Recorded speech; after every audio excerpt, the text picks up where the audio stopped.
আসসালামু আলাইকুম। আশা করি আপনারা সব ভালো আছেন। হ্যাঁ, আজকে জামাত ইসলামের এক নেতার সমালোচনা করবার লাগি আমি আমার এই ভিডিওটা করছি।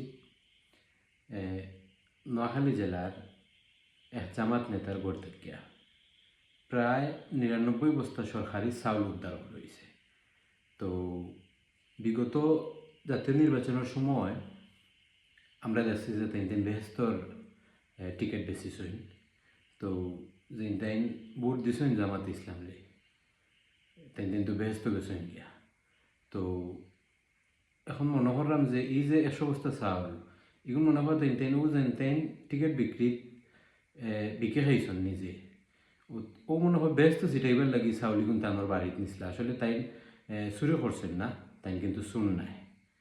তো জামাতর এই যে নেতায় ১০০ বস্তা চাউল তানোর গড় নিয়ে তৈছন, আল্লাহ না করক যদি জামাত ইসলাম ক্ষমতাত আইতো পারত, জীবনেও পারত না বিশ্বাস করি, কিন্তু তারার যে মাত কথা, তারার যে বডি ল্যাঙ্গুয়েজ, এটাই বোঝা যায় যেমন কি তারা রিসেন্টলি ক্ষমতা থাকবে ২ মাস বাদে আবার বুট আবার তারা ক্ষমতা গ্রহণ করে।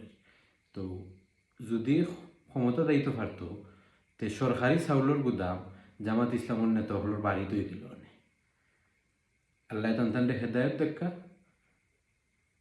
তান্তানোর যে অসৎ উদ্দেশ্য আল্লাহ কোনো সময় কামিয়াবি করছেন না, এটা বারবার প্রমাণিত। ধন্যবাদ। আসসালামু আলাইকুম।